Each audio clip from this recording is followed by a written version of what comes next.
Mehmet Akif Ersoy.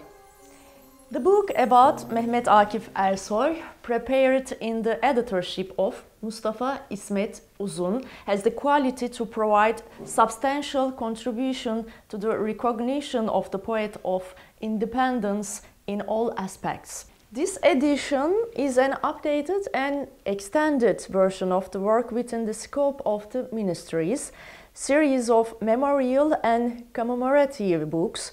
2021 is admitted as the year of the Independence March by the Grand National Assembly of Turkey with the participation all of political parties. The renovated work promises a new journey to the poet of the Independence March, Mehmet Akif Ersoy's world and his times. Photography, Ertuğrul Düzdağ, İsmet Uzun, Mehmet Rüyan Sayda. Yahya Kemal Beyatlı, be it his life, his experiences, or his poems and ideas, is the most characteristic figure of the last century, or in other words, the innovation, modernization era of the idea art literature scene. In his long years of staying in Paris, as he got to learn more of the Western culture and civilization, he also turned his thoughts towards the Turkish culture and civilization and become one of the healthiest commentators on it. I have relayed this concise evaluation from the back cover of the Just As Quoted. You will find a wider expansion of it in the book. Under the editorship of Kazım Yetiş, Istanbul University Faculty of Literature, the director of Yahya Kemal Institution, the book was published in 2008 on account of the 50th year anniversary after the pinnacle poet of Turkish language, Yahya Kemal Beyatlı's death. It contains writings with subtlety and rare visuals. Ara Güler's photography is an exceptional treasure.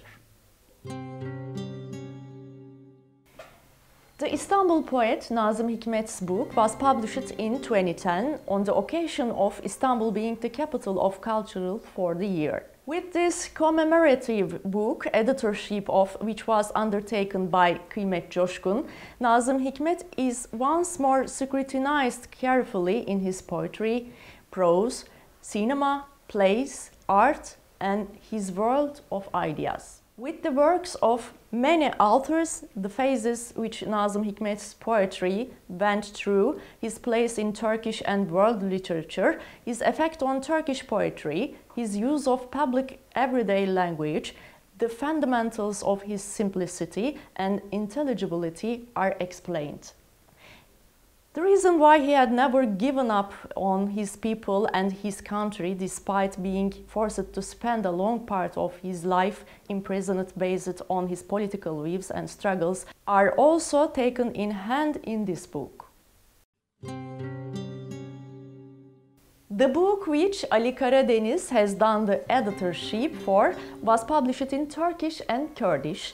It's 144 pages, with its unique voice and expression across all the classical works. The Divan of Hakkarian Pertev Bey also has a past of over 2 centuries.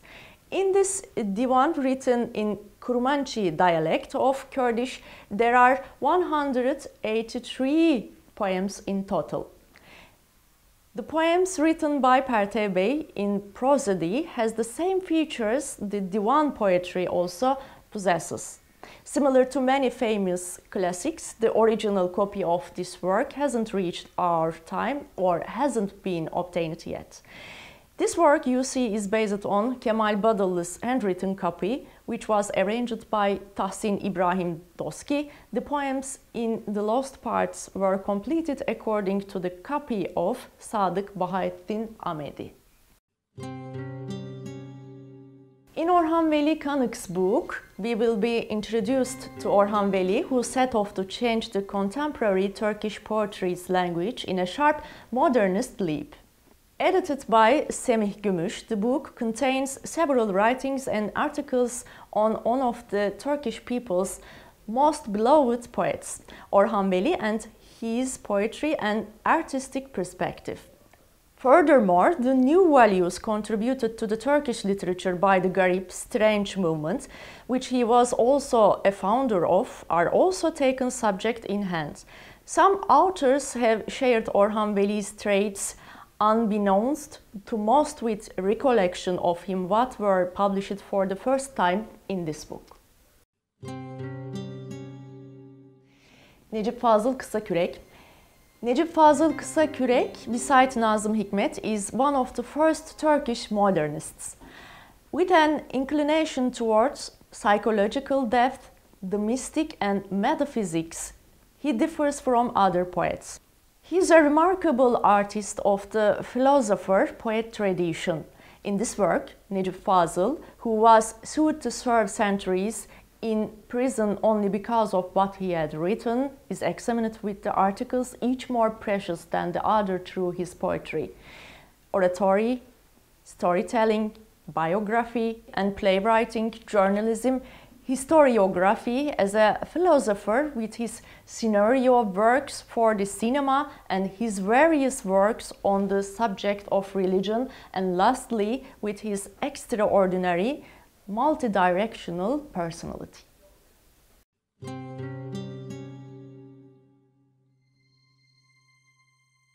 Sezai Karakoç.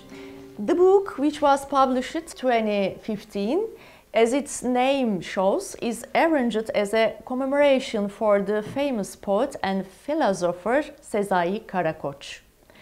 In this book, Sezai Karakoç's life, poetry, art and literature perspective, his philosopher's side and other attributes are written down and inspected by valued academicians and authors.